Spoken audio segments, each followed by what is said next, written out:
spirit speaking, truth seeking, heart reaching, knowledge leaking, seeds sowing, harvest reaping, man of meager means. I have yet to leave, I'm still breathing. To quit, I have no reason. I mean, I'm asleep, but I be trying to live my dream. I cannot even act if it's all easy. Either you gon' do it or you don't. Really, it ain't no in between. Baby, you can ask the sun. It's an everyday thing. Consistency in your routine is how you bring reality.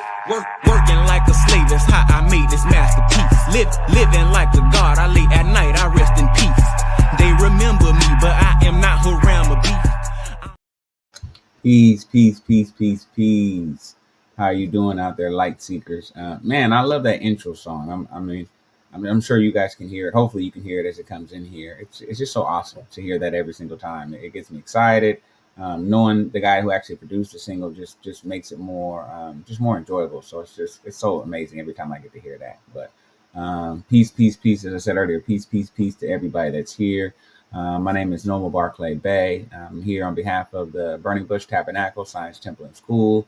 I'm here today just to do a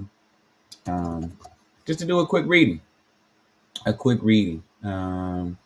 for everybody here today on a subject I think we've heard about before. We've maybe heard or seen the phrase before. I learned that there may be a new pronunciation for the phrase, which I always find that's really, really interesting. Anytime you can learn new things that you didn't know before. And so I think that's just what the joy of reading and learning is really all about. So before we get started, I'm going to say a prayer real quickly, and then I'm going to get into it. I'm going to probably do the preface and maybe parts of the first chapter of this particular book. I'll put it up on the screen so you can see it as well. Again, we're grateful for all those that have come here. You can always check us out multiple times throughout the week, but we do book club readings on Friday nights. We do adept studies with our Sheik, our map, our guide, Kari, Ibna, Goodman Bay. And then we have Sunday school, and then we're working out multiple times throughout the week. Again, as Sheik already talked about, the mind, body, and the spirit must agree. It must all come together. And so we try to just be an example. Being a Moor is not about filing paperwork and running out there and trying to prove to everyone that you're more intelligent than they are. It's not really what, being a Moor is not really what the science is really designed for. So I'm grateful that the BBT has opened their arms to me and allowed me to be a part of what goes on here. So without further ado, because I've been running my mouth for a minute, Allah, Father of the universe, Father of love, truth, peace, freedom, and justice. Allah is my protector, my guide, and my salvation by night and by day through his holy prophet, Noble Ali, Shalom Aleichem, Ayah, Hotep, Islam, peace, peace, peace, peace, peace. Again, thank you here on this Friday, April 11th of 2025. You got to love life. You got to love how just the amazing opportunity we get every day to wake up and be an example. If not to ourselves, to someone else, whether you have a significant other, whether you have a little person, maybe they're a big person now, they used to be a little person. There's an opportunity every day for us to come out here and really be better than we were before. I think sometimes the difficulty that we have life is in holding yourself accountable, right? And here at the BBT, we have three pillars of who we are. It's consistency, communication, and making a commitment. You got to make a commitment to something, whether it's relationships, with the car you drive, whatever it is. You got to make a commitment to something. And then once you make a commitment to something, you got to be able to communicate, what it is you're doing, why you're doing it, if not to yourself, but to others, so that they can be a part of that or support that. And then most importantly, you've got to have some level of consistency. Like, you can't do anything in life without you didn't become the kind of driver that you are right now without being consistent. You didn't become the person you are that's been able to develop the knowledge, the skills, or whatever those habits that you have without some level of consistency. And so that's an important part of what we're going to do here. So again, without further ado, I'm going to go ahead and share my screen here really quickly. Hope everyone can see this right here. Again, this book is called The Great Ratio, the story of, and I would always pronounce that PHI, at least how I've always heard it growing up, as pie, right? Maybe it was phi, but I'm sure it was like pie, like pies that you eat. But if you look at the opening right here at the top, Livio unveils the history, and Livio is actually the author, of this particular literature. Livy unveils the history and mystery of the remarkable number. And again, I would always say pi, but then you look at it as pronounced Fee. So I would say, looking at that pronunciation, if that is correct, that's got to be fee. Maybe it's fay, right? But I'm just saying this based off my basic understanding of language. Certainly, there may be others who are a bit more advanced than I am. But certainly, as I look at that, that sounds like fee. So I would say that maybe the remarkable number fee, which certainly sounds different because I've heard it saying phi all my life, in such a way that math buffs and math phobes alike can celebrate her wonder. You will never again look at a pyramid, pine cone, or Picasso in the same light. And this is from Dan Brown, who is the author of the Da Vinci Code, which may or may not be a book I think that other people have heard of. I know there's a movie, and I don't know how close the movie is to the book. I do like to watch movies or adaptations of books sometimes. So again, The Golden Ratio of Pi by Mario Livio. Sorry. So I'm going to move here straight into the preface. Hopefully you guys can see that. If this is something you can't see, I certainly can try to make it a little bit bigger, because that may help. And so The Golden Ratio is a book about one number, a very special number. You will encounter this number, 1.61803 ... in lectures on art, history, and it appears in lists of quote-unquote favorite numbers compiled by mathematicians. Equally striking is the fact that this number has been a subject of numerous experiments in psychology.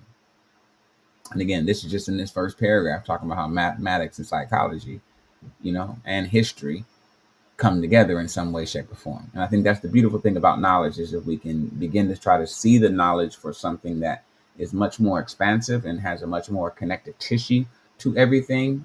It's not always so I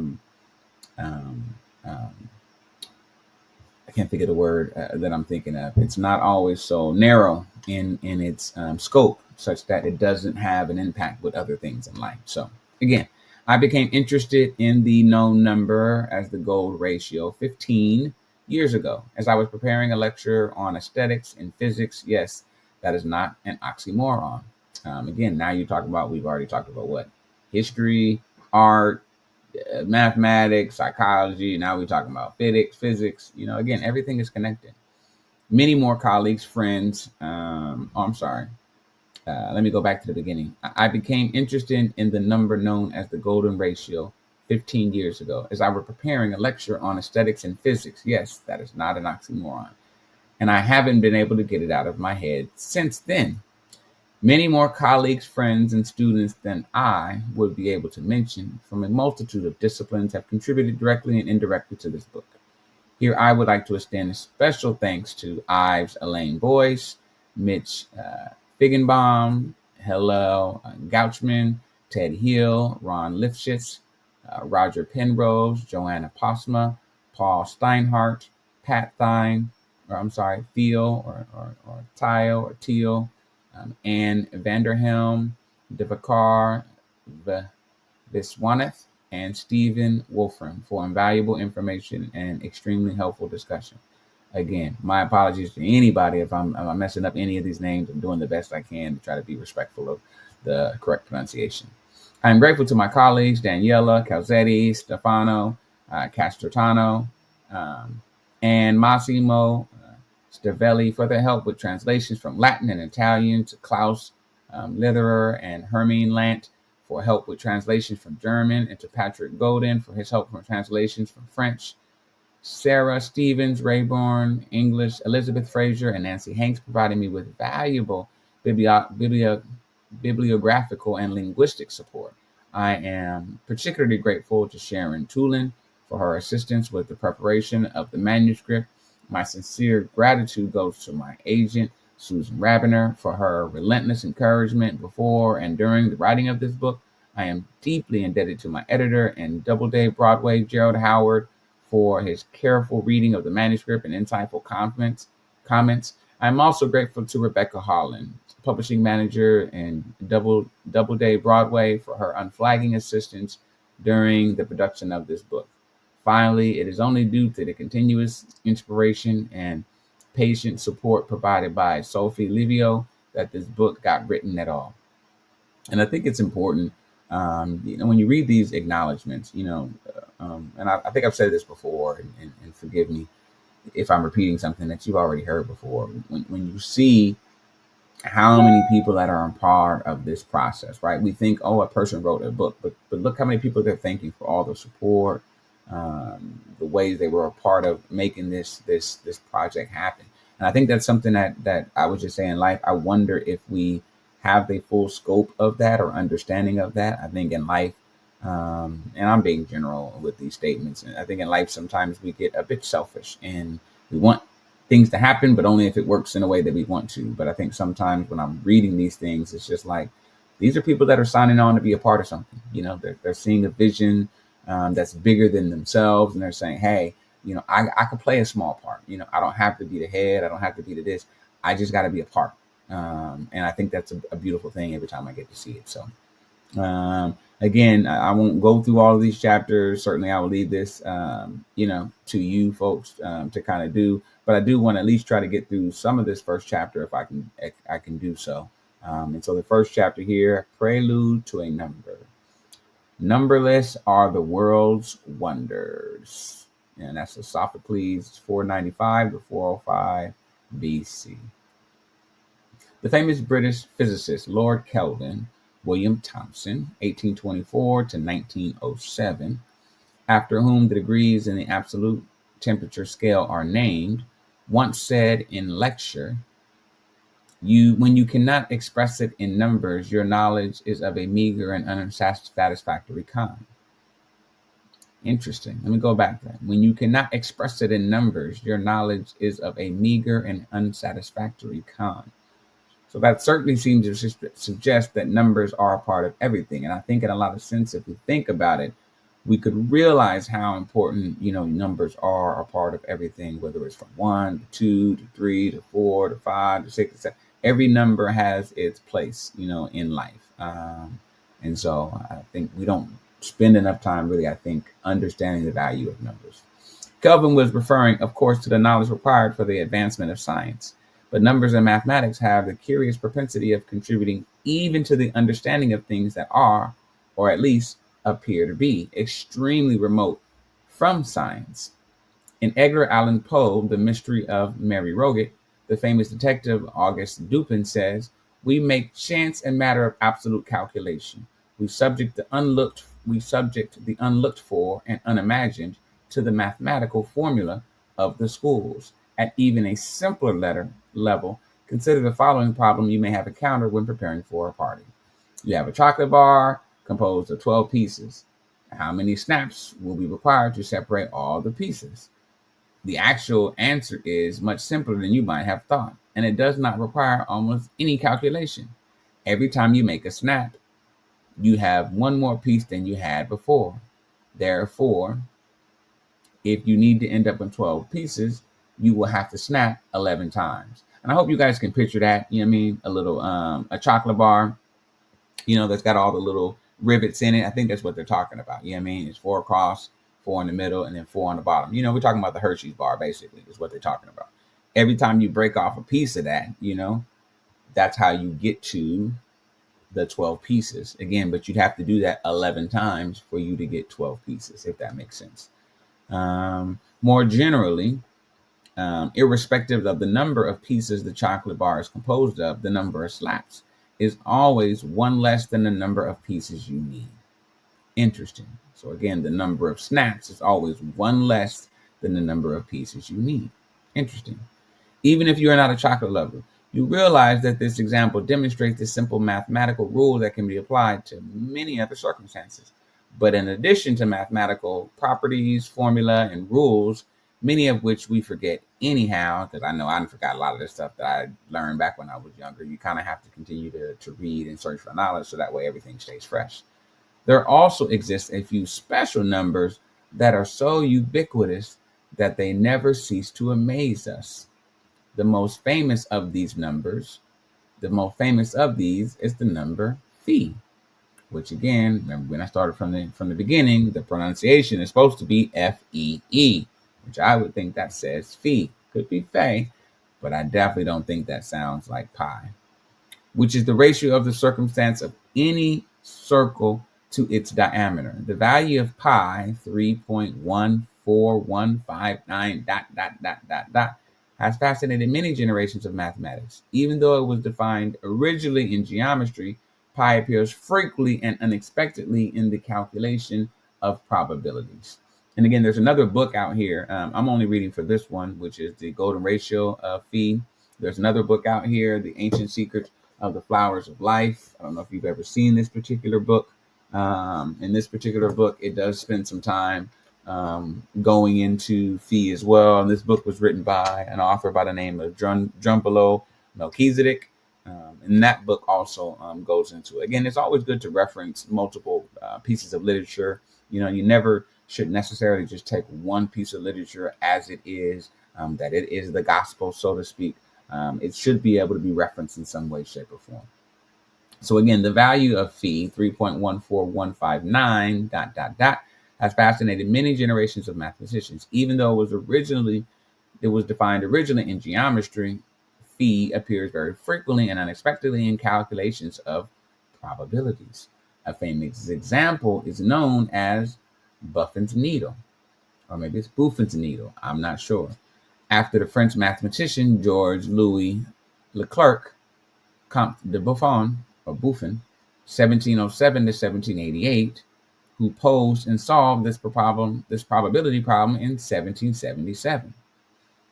Leclerc asked, suppose you have a large sheet of paper on the floor, ruled with parallel straight lines spaced by a fixed distance.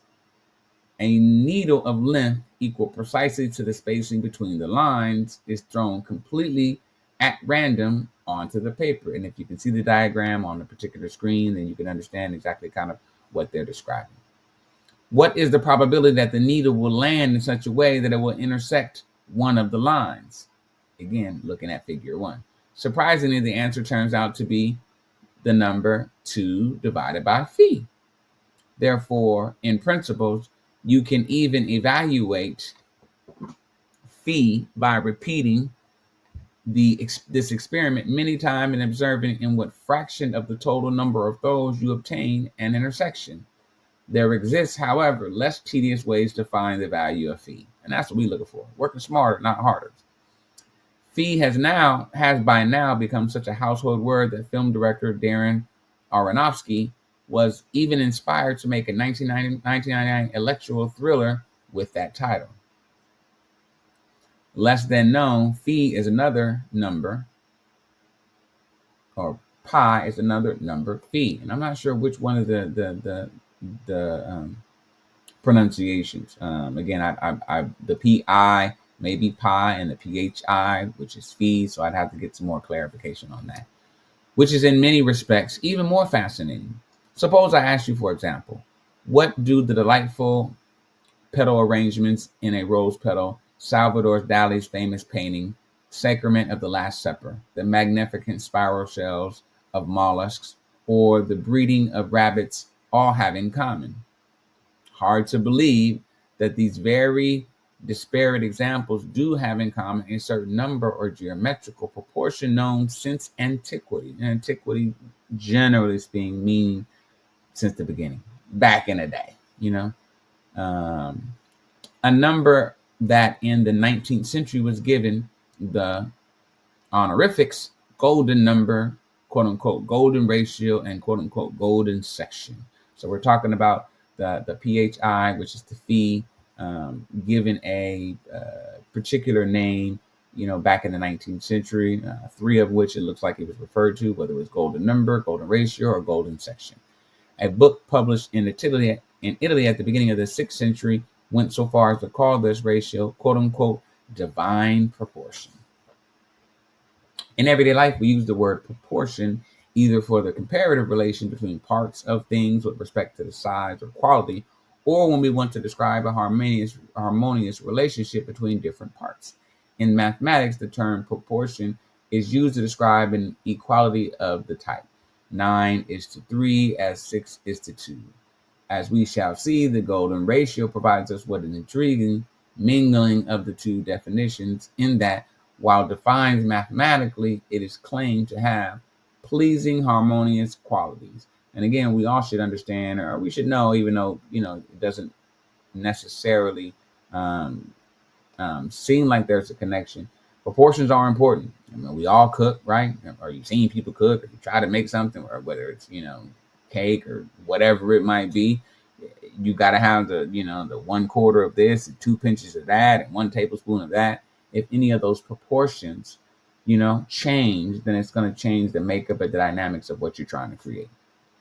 The first clear definition of what has later become known as the golden ratio was given around 300 BC by the founder of geometry as a formalized deductive system, Euclid of Alexandria. We shall return to Euclid and his fantastic accomplishments in chapter 4. But at the moment, let me note only that so great is the admiration that Euclid commands that in 1923, the poet Edna St. Vincent Millay wrote a poem entitled Euclid Alone Has Looked on Beauty Bare.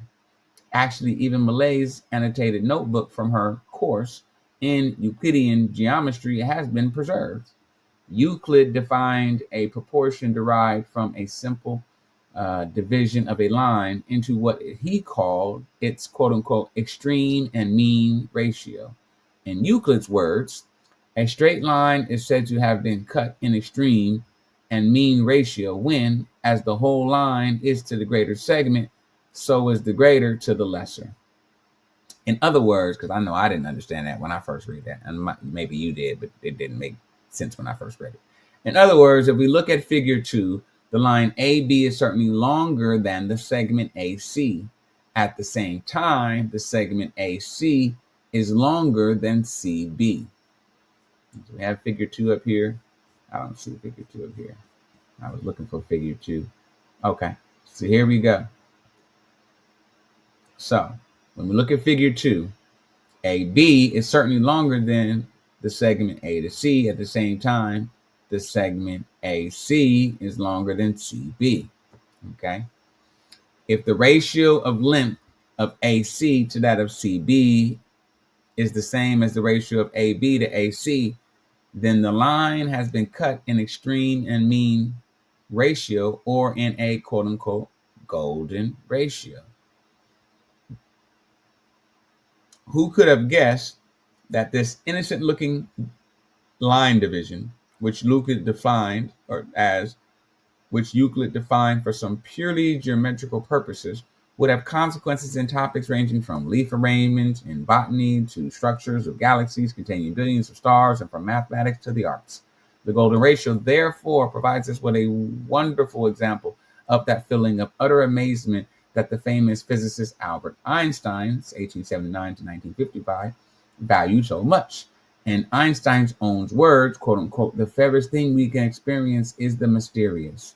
It is the fundamental motion which stands at the cradle of true art and science. He who knows it not can no longer wonder, no longer feel amazement. It is as good as dead, a snuffed out candle. As we shall see calculated in this book, the precise value of the golden ratio, the ratio of A to C, AC to CB in figure 2, is the never-ending, never-repeating number 1.6180339887 . And such never-ending numbers have intrigued humans since antiquity.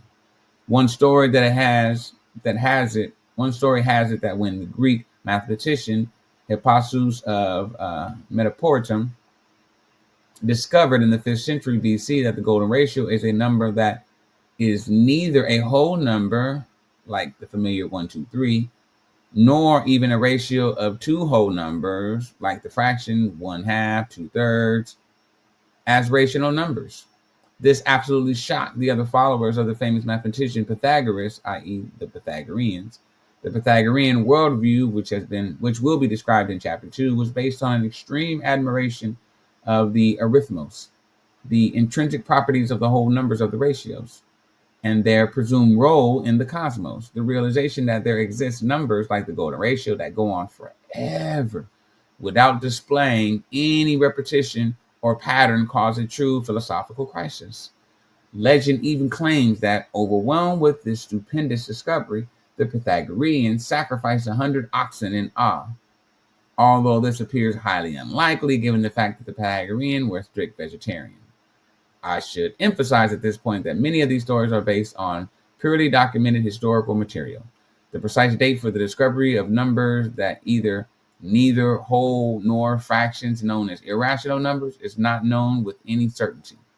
Nevertheless, some researchers do place the discovery in the 5th century BC, which is at least consistent with the dating of the stories just described. What is clear is that the Pythagoreans basically believed that the existence of such numbers was so horrific that it must represent some sort of cosmic error, one that should be suppressed and kept secret, right? And I think that's always interesting that sometimes when we're, receiving new information or we're hearing something that we don't know of or that we're not very versed on, is to sometimes it can seem just unbelievable, right? It's just like, oh, there's no way that can be, right? But I think the thing we have to also understand is there's just so much that we do not know. But yet the ego, and forgive me, I'm certainly not trying to attack anybody, the ego makes us think that there is so much that we do know, or that what we do know is so much that it sometimes doesn't allow us to have the level of humility that we need to understand that every day is an opportunity to learn. Every day is an opportunity to challenge what you think you know. So that way, if that makes sense. The fact that the golden ratio cannot be expressed as a fraction as a rational number means simply that the ratio of two lengths, which is A to C and C to B in figure 2, if you remember that figure we showed a little bit earlier, cannot be expressed as a fraction. In other words, no matter how hard we search, we cannot find some common measure that is contained, let's say 31 times in AC and 19 times in CB. Two such lengths that have no common measure are called incommensurable. The discovery that the golden ratio is an irrational number was therefore at the same time a discovery of incommensurability. On the Pythagorean Life, circa AD 300, the philosopher and historian Iamblichus, a descendant of the noble Syrian family, described the violent reaction to this discovery. They say that the first human to discover the nature of commensurability and incommensurability to those unworthy to share in the theory was so hated that not only was he banned from the Pythagoreans, I mean, he was kicked out of the group that he was before always welcome in, common association and way of life, but his tomb was built as if their former colleague was departed from life along mankind. Now that's cold piece of work. They was like, get up out here and we're gonna build a tomb for you because you definitely gonna end up there sometime soon. That's interesting.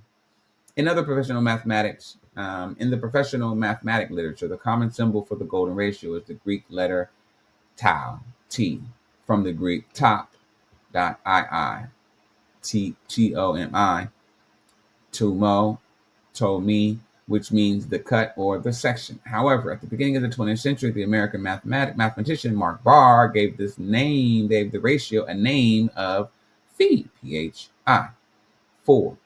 The Greek letter of the name Phidias, the Greek sculptor who lived around 490 to 430 BC. Phidias' greatest achievements were the Athena Parthenos in Athens and the quote-unquote Zeus in the Temple of Olympia. He is traditionally always also credited with having been in charge of other Pythagorean sculptures, although it's quite probable that many were actually made by his students and assistants.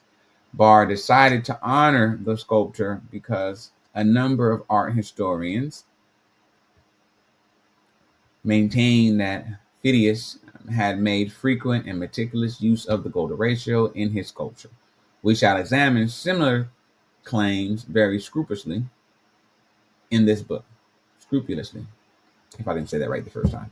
I will use the names golden ratio, golden section, golden number, phi, and also the symbol interchangeably throughout, because these are the names most frequently encountered in the recreational mathematics literature. Some of the greatest mathematical minds of all ages, the Pythagoreans, from Pythagoras to Euclid in ancient Greece, through the medieval Italian mathematician Leonardo of Pisa, and the Renaissance astronomer Johannes Kepler, to present-day scientific figures such as Oxford physicist Roger Penrose, have spent endless hours over the simple ratio and its properties. But the fascination with the golden ratio is not confined to mathematicians. Biologists, artists, musicians, historians, architects, psychologists, and even mystics have pondered and debated the basis of its ubiquity and appeal. In fact, it is probably fair to say that the golden ratio has inspired thinkers of all disciplines like no other number in the history of mathematics, which makes sense because, again, when there are things to be learned, we should all have, or there's always going to be a desire for someone to learn them. An immense amount of research, in particular by the Canadian mathematicians or author Roger Hurst Fischler, described in the excellent book, A Mathematical History of the Golden Number, has been devoted even just to the simple question of the origin of the name golden section. Given the enthusiasm that this ratio has generated since antiquity, we might have thought that the name also has ancient origins. Indeed, some authoritative books on the history of mathematics, like Francois Lesseur's The Birth of Mathematics in the Age of Plato, and Carl B. Boyer's A History of Mathematics, place the origin of this name in the 5th and 6th centuries respectively. This, however, appears not to be the case. As far as I can tell from reviewing much of the historical fact-finding effort, this term was first used by the German mathematician Martin Ohm, brother of the famous physicist George Simon Ohm, after whom Ohm's law in electromagnetism is named, in the 1835 second edition of his book De Rein Elementar Mathematik, The Pure Elementary Mathematics.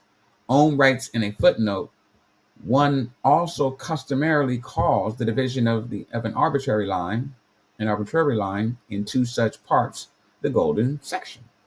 Ohm's language clearly leaves us with an impression that he did not invent the term itself, but rather used a commonly accepted name. Yet the fact that he did not use it in the first edition of his book, published in 1826, suggests at least that the name golden section, or in German, Golden Schnitt, gained its popularity around the 1830s. The name might have been used orally prior to that, perhaps in non-mathematical circles. There is no question, however, that following Ohm's book, the term golden section started to appear frequently and repeatedly, I might add, in the German mathematical and art history literature. It may have made its debut in English in an article by James Sully on aesthetics, which appeared in the ninth edition of the Encyclopedia Britannica in 1875. Sully refers to the quote-unquote interesting experimental inquiry instituted by Gustav Theodor Fechner, a physicist, and pioneering German psychologist in the 19th century, into the alleged superiority of the golden section as a visible proportion. I discuss Fechner's experiments in chapter 7. The earliest English uses in a mathematical context appear to have been in the article entitled the quote-unquote the golden section by B. Ackerman that appeared in 1899 in the American Mathematical Monthly, and around the same time in 1898 book Introduction to Algebra by the well-known teacher and author G. Christow, 1851 to 1911. Just as a curiosity, let me note that the only definition of a quote-unquote golden number that appears in the 1900 edition of the French encyclopedia Nouveau Russe Illustre is a number used to indicate each of the years of the lunar cycle. This refers to the position of the calendar year within the 19-year cycle, after which the phases of the moons recur on the same dates. Clearly, the phrase took a long time to enter the French mathematical nomenclature. But what is the fuss about? What is it that makes this number or geometrical proportion so exciting as to deserve all this attention? The golden ratio's attractiveness stems first and foremost from the fact that has an almost uncanny way of popping up where it's least expected. Take, for example, an ordinary apple, the fruit often associated with, probably mistakenly, with a tree of knowledge that figures to be prominently in the biblical account of humankind's fall from grace, and cut it through its girth. You will find that the apple seeds are arranged in a 5-star pattern, or pentagon. Look at figure 3. Each of these isosceles triangles that makes the corners of a pentagram has the property that the ratio of the length is longer than let me go back. Each of the 5 isosceles triangles that make the corners of the pentagram has the property that the ratio of the length of its longer side to the shorter side, the implied base, is equal to the golden ratio, 1.618, ... But you may think, maybe this is not so surprising. After all, the golden ratio has been defined as a geometrical proportion. Perhaps we should not be too astonished to discover that this proportion is found in some geometrical shapes. So I kind of see what he's saying.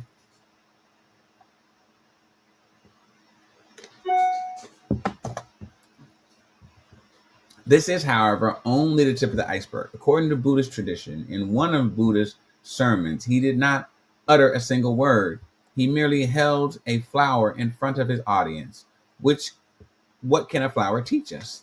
A rose, for example, is often taken as a symbol of natural symmetry, harmony, love, and fragility.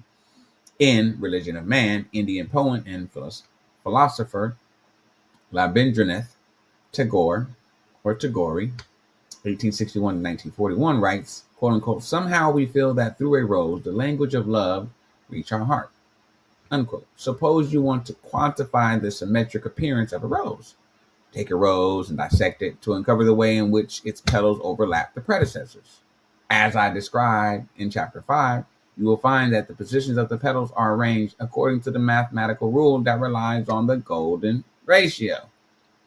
Turning now to the animal kingdom, we are all familiar that the strikingly beautiful spiral structures of many shells of mollusks such as chambered nautilus pompilus, figure 4. In fact, the dancing Shiva of the Hindu myths holds such a nautilus in one of the hands as a symbol of one of the instruments initiating creation. These shells also have inspired so many architectural constructions. American architect Frank Lloyd Wright, for example, based the design of the Guggenheim Museum in New York City on the structure of the chambered nautilus. Within the museum, the visitors ascend a spiral ramp, moving on when their imaginative capacity is saturated by the art they see. Just as the mollusk builds its spiritual chambers when fully occupying physical space.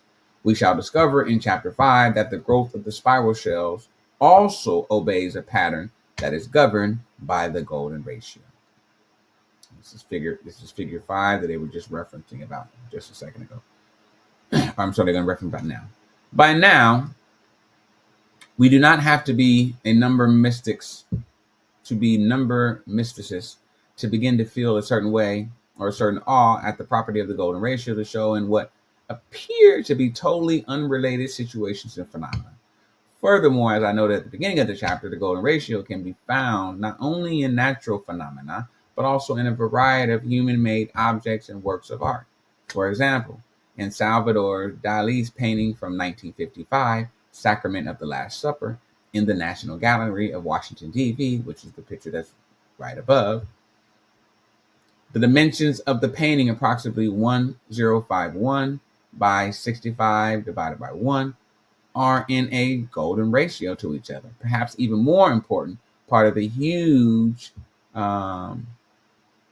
dodecahedron, a 12-face regular solid in which each side is a pentagon, is seen floating above the table and engulfing it. So can you guys see this big thing right here? What it's talking about? That's flowing above the gate. below the table engulfing it. As we shall see in chapter 4, regular solids like the cube that can be precisely enclosed by a sphere with all of their corners resting on the sphere, and the dodecahedron in particular, are intimately related to the golden ratio. Why did Dali choose to exhibit the golden ratio so prominently in his painting? His remark that the communion must be symmetrical only begins to answer the question. As I show in chapter 7, the golden ratio features, or at least claim to feature, in the works of many artists, architects, designers, and even in famous musical compositions. Broadly speaking, the golden ratio has been in some of these works to achieve what we might term quote unquote visual or audio effectiveness. One of the properties contributing to such effectiveness is proportion, the size relationships of parts to one another as to the whole. The history of art shows that the long search for an elusive canon of perfect proportion, one that would somehow automatically confer aesthetically pleasing qualities on all works of art, the golden ratio has proven to be the most enduring. But why? A closer example of the examples from nature and from arts reveal that they raise questions at 3 different levels of increasing depth.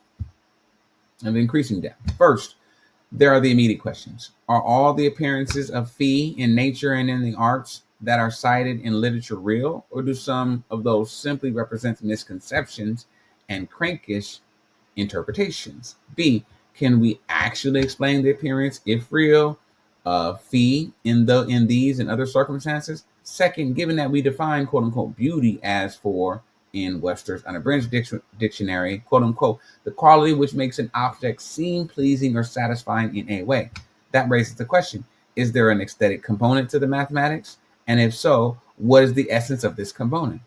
This is a serious question because, as the American architect, mathematician, and engineer Richard Buckminster Fuller, 1895 to 1983, once put it, when I am working on a problem, I never think about the beauty.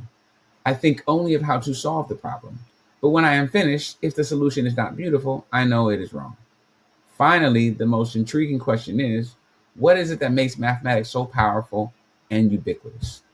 What is the reason that mathematics and numerical constants like the golden ratio play such a central role in topics ranging from fundamental theories of the universe to the stock market? Does mathematics exist even independently of the humans who have discovered, invented it, and its principles? Is the universe by its very nature mathematical? The last question can be phrased using the famous aphorism of the British physicist Sir James Jeans, 1847 to 1946, as, is God a mathematician? The golden ratio. I will attempt to address all those questions in some detail in this book via the fascinating story of phi. The sometimes tangled history of this ratio spans millennia as well as continents. Equally important, I hope to tell a good human interest story. A part of the story will be about the time when quote unquote scientists and quote unquote mathematicians were self-selected individuals who simply pursued questions that kindled their curiosity. These people often labored and died without knowing whether their works would change the course of scientific thought or would simply disappear without a trace. Before we embark on this main journey, however, we have to familiarize ourselves with numbers in general and with the golden ratio in particular. After all, how did the initial idea of the golden ratio arise? What was it that led Euclid to even bother to define such a line division? My aim is to help you glean some insights into the true roots of what we might call golden numberism. To this goal, we will now take a brief exploratory tour to the very dawn of mathematics. Islam. I appreciate you guys. Man, that was cool. I hope you got something out of that. I actually, I took a few different things out of that. Again, I think we don't realize how connected so many different things are. We just don't understand that we are here. Not by accident. We are here because everything was made beautifully. The Creator did everything that we needed him to do, so that way we would be able to experience life in the way we were supposed to experience it. The key is, are we willing to accept that? Are we willing to follow the path that has been laid before us? If we do, Sometimes life is a little bit easier. If we don't, maybe it's a little harder. So either way, man, I appreciate you guys for being here for the Friday Night Book Club with the BBT. You can always reach out to us anytime by sending us an email at burningbushtabernacle.ts@gmail.com. You can go to any of our websites where we've got merch, we've got books that you can buy. Again, we just want to be an example. And I know it's hard in today's world with so much noise about what a moor is, what being Moorish is, what the science is supposed to be. We're just trying to be an example that you ain't got to do a whole bunch of different type of stuff. It doesn't require you to uproot your life and try to be somebody that you're not. It just requires you to be more accountable and to appreciate life and the connectivity that we have to everything. So with that being the case, I'm going to go ahead and sign off here, say us a prayer. And again, thank you. We appreciate you guys. We hope you come back next Friday to be with us here at 6:00 Pacific Standard Time. Allah, Father of the universe, Father of love, truth, peace, freedom, and justice. Allah is my protector, my God, and my salvation by night and by day.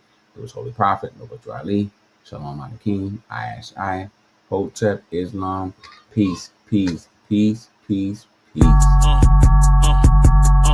I'm a spirit speaking, truth seeking, heart reaching, knowledge leaking, seeds sowing, harvest reaping, man of meager means. I have yet to leave, I'm still breathing. To quit, I have no reason. I mean, I'm asleep, but I be trying to live my dreams. I cannot even act if it's all easy. Either you gon' do it or you don't really. It ain't no in between. Baby, you can ask the sun, it's an everyday thing. Consistency in your routine is how you bring reality.